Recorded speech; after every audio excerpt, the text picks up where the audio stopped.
দেখতে দেখতেই একেবারে শেষ পর্যায়ে এসে পৌঁছেছে আইসিসি চ্যাম্পিয়ন্স ট্রফি।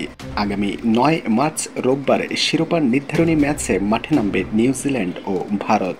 রোহিত শর্মাদের বিপক্ষে মাঠে নামার আগে কিউইদের অধিনায়ক মিচেল স্যান্টনার জানিয়েছেন কঠিন লড়াইয়ের জন্য প্রস্তুত তার দল। এবারের আসরে ভারত নিজেদের সবগুলো ম্যাচই খেলেছে দুবাই আন্তর্জাতিক ক্রিকেট স্টেডিয়ামে, তবে বাকি দলগুলোকে খেলতে হয়েছে সংযুক্ত আরব আমিরাত। ফলে ভ্রমণের ধকল সহ আরও বেশ কিছু চ্যালেঞ্জের মুখে পড়তে হয়েছে দলগুলোকে। চ্যাম্পিয়ন্স ট্রফিতে ভারতের বাড়তি সুবিধা পেয়েছে এমনটাই বলেছেন অনেকেই। দক্ষিণ আফ্রিকাকে সেমিফাইনালে হারানোর পর নিউজিল্যান্ড দল ফিরেছে দুবাইয়ে। ভারত সব ম্যাচ দুবাইয়ে খেলেছে জানিয়ে স্যান্টনার বলেন, ফাইনাল ম্যাচ সবসময় ভিন্ন ধরনের হয়, তবে আমাদের জন্য এখন পর্যন্ত যা কাজ করেছে সেটাই ধরে রাখতে হবে।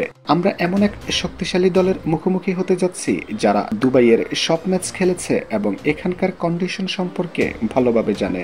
দুবাইয়ের ভেন্যুতে উইকেট ধীরগতির হতে পারে, ফলে কঠিন লড়াই করতে পারে জানিয়ে স্যান্টনার বলেন, তাদের বিপক্ষে আগের ম্যাচ থেকে আমরা অনেক কিছু শিখেছি। পরিস্থিতি কেমন হবে তার উপর আমাদের খেলার কৌশল নির্ভর করবে।